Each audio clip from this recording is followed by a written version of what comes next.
Buenas tardes, el día de hoy les vamos a exponer sobre los modelos enzimáticos de Michaelis-Menten.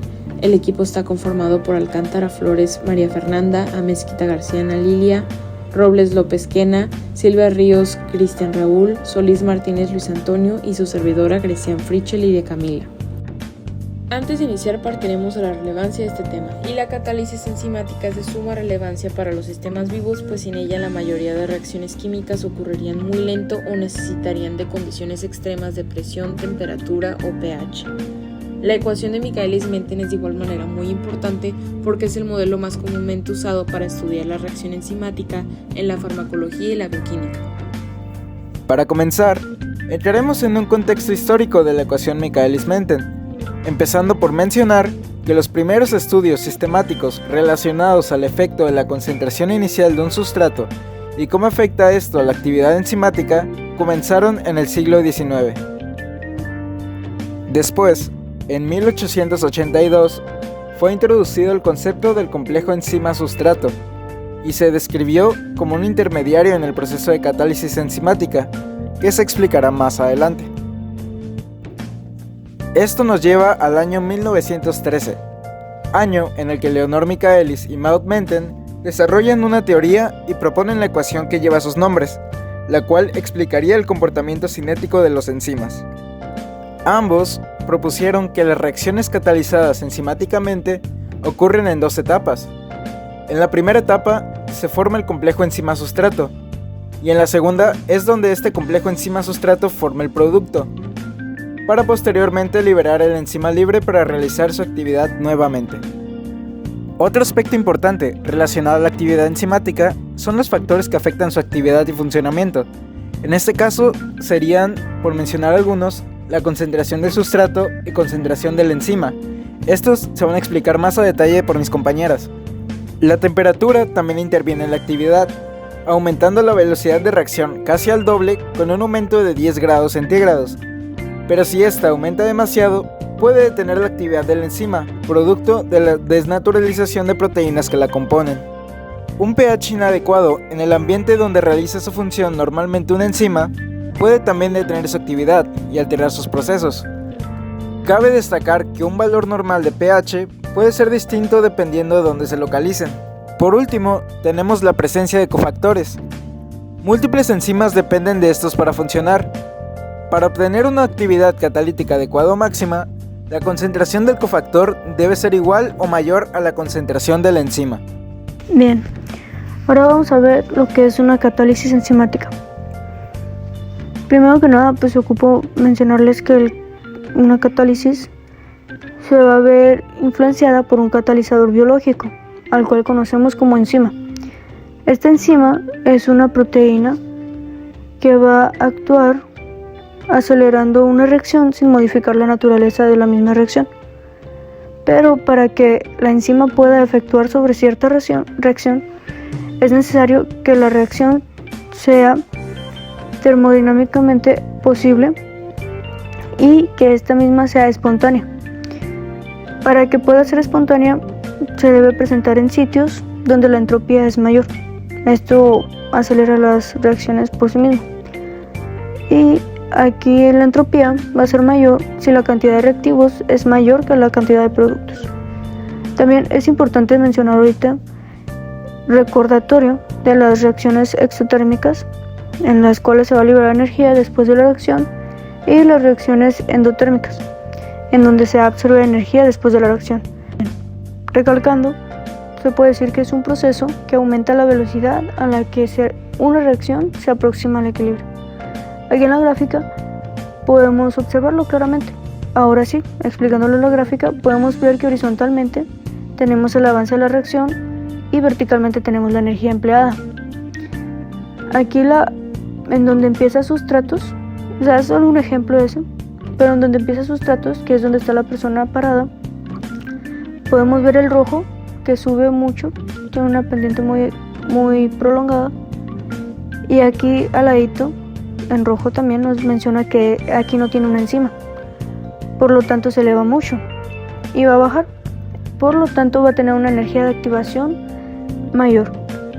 Aquí en la azul, que es lo que les mencionaba, que era como agarrar un atajo, es cuando tenemos la enzima, y esto va a hacer que la energía de activación sea menor, provocando que la reacción sea mucho más rápida. Esto puede acelerarnos de horas a minutos, que en cuestión del metabolismo es muy importante y muy útil. Y ya al último podemos ver la energía total que es liberada en la reacción. Ahora hablaremos sobre los principios fundamentales de la catálisis y 2 modelos sobre la forma en que el sustrato se une al centro activo de la enzima. Empezando con el modelo llave-cerradura, que según la Universidad Nacional de Químes fue propuesto por primera vez en 1894 por Hermann Emil Fischer para explicar la especificidad enzimática, o en otras palabras, para explicar la unión del sustrato al centro activo de la enzima. Este modelo fue llamado llave-cerradura, ya que el sustrato se adapta y encaja en el centro activo del mismo modo que lo haría una llave al encajar en su cerradura, por lo que hay una relación estructural complementaria. Más tarde, en 1902, ganaría un premio Nobel de Química por sus múltiples estudios que realizó en esta ciencia. Por otro lado, tenemos el modelo de ajuste inducido, que de acuerdo con la Universidad Nacional de Químes fue propuesto en 1958 por Daniel Koshland Jr. y sugiere que el sitio activo es una cavidad flexible que al interaccionar con el sustrato se altera su forma y pasa por un cambio conformacional, induciendo un acoplamiento aún más íntimo entre el centro activo y el sustrato, así como lo hace una mano al entrar en un guante, provocando así una tensión en el sustrato que facilita la reacción. Este modelo o teoría se denomina ajuste o acoplamiento inducido por lo anterior y es el modelo más aceptado en la actualidad. La cinética enzimática estudia la velocidad de las reacciones catalíticas que llevan a cabo las enzimas, por lo que puede darnos algunos datos sobre estas, como su mecanismo, función o su inhibición ante ciertos fármacos. Estos estudios se llevan a cabo en condiciones propicias para la enzima, por lo que tendríamos como resultado sería la velocidad máxima, al no tener ningún factor que interfiera al realizar esta reacción, como los antes mencionados. Como podemos ver en esta gráfica, al llevar a cabo una reacción enzimática, el sustrato irá descendiendo rápidamente, por lo que la reacción irá disminuyendo con el paso del tiempo, pero si captamos la curva de reacción en un periodo breve, podremos sacar una constante de la velocidad de reacción. Estas reacciones se dividen en categorías dependiendo de su sustrato. Las de orden 0 tienen una concentración baja de sustrato, por lo que la velocidad del producto es independiente a la concentración del sustrato. Las de primer orden, con un alto nivel de sustrato, nos indican que la velocidad de formación de los productos es directamente proporcional a la concentración del sustrato, dando como resultado una reacción lineal. Y en las de segundo orden, la velocidad de formación del producto depende de la concentración de 2 sustratos. Ahora, sabiendo la clasificación de nuestra reacción y con los datos de la tabla, podremos calcularlo. Bueno, pues yo les voy a hablar acerca de la ecuación de Michaelis-Menten. Básicamente la ecuación de Michaelis-Menten va a ser capaz de describir el cambio sufrido por la velocidad de una reacción catalizada por una enzima al variar la concentración de sus solutos. Y bien, ahora en esta diapositiva tenemos la ecuación de Michaelis-Menten, la cual nos va a establecer que la velocidad inicial va a ser igual a la velocidad máxima por la concentración de sustrato sobre la constante de Michaelis más la concentración de sustrato. La velocidad inicial se va a basar en la relación que existe entre la concentración del sustrato y la velocidad de reacción. Esta ecuación es importante ya que nos va a proporcionar 2 parámetros importantes, como es la velocidad máxima y la constante de Michaelis. La velocidad máxima nos va a indicar a qué grado o a qué concentración de sustrato la reacción va a alcanzar su fase de meseta, es decir, donde aunque aumentemos la concentración de sustrato, la velocidad ya no va a seguir aumentando. Y la constante de Michaelis nos va a indicar la concentración del sustrato a la cual la velocidad de reacción es la mitad de la velocidad máxima. Esto quiere decir que nos va a indicar la afinidad entre una enzima y un sustrato. A una constante de Michaelis mayor vamos a tener una menor afinidad entre enzima y un sustrato, y a una constante de Michaelis menor vamos a tener una mayor afinidad. Esto quiere decir que entre mayor sea la afinidad de la reacción, va a llegar más rápido a su fase de meseta o a su velocidad máxima. voy a explicar la deducción de la fórmula de Michaelis-Menten o cómo fue que se llegó a esta fórmula.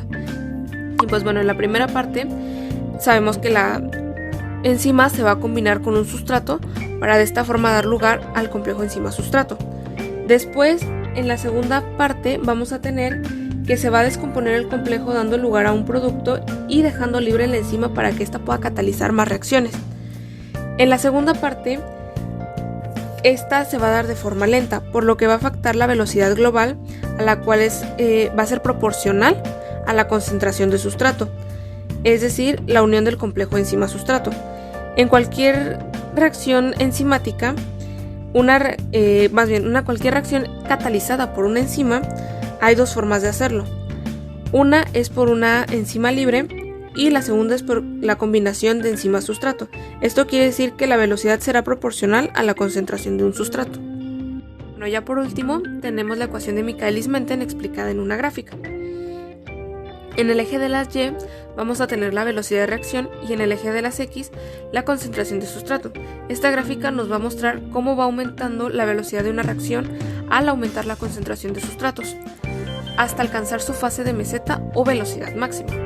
Y pues bueno, en resumen, a concentraciones bajas de sustrato va a haber un aumento de velocidad y a concentraciones altas de sustrato va a haber un poco incremento de la velocidad, hasta finalmente alcanzar pues el estado de meseta. ¿Por qué se alcanza la velocidad máxima? La velocidad máxima se va a observar cuando toda la enzima esté en su forma de complejo enzima-sustrato y la enzima esté completamente saturada con un sustrato, de modo que el aumento adicional de sustrato no tienda a afectar sobre la velocidad alcanzada. Así vamos a alcanzar de esta forma la velocidad máxima. Ahora hablaremos sobre los inhibidores enzimáticos. Los inhibidores enzimáticos son moléculas que se unen a enzimas y disminuyen su actividad, ya que el bloqueo de una enzima puede matar a un organismo patógeno o corregir un desequilibrio metabólico. Por eso, muchos de los medicamentos actúan como inhibidores enzimáticos. Los inhibidores reversibles se unen a las enzimas mediante interacciones no covalentes, tales como los puentes de hidrógeno, las interacciones hidrofóbicas y los enlaces iónicos.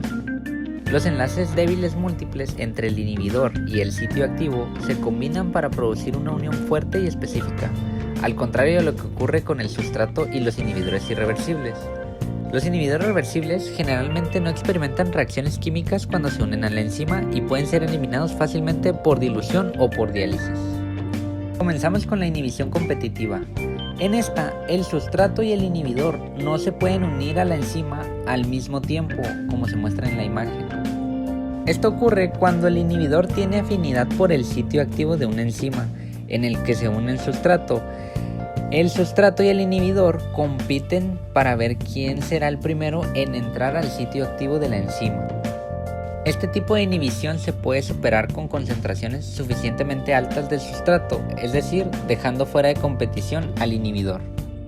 Los inhibidores competitivos por lo regular son similares en la estructura al sustrato verdadero. La inhibición no competitiva es una forma de inhibición mixta, donde la unión del inhibidor con la enzima reduce su actividad, pero afecta la unión con el sustrato.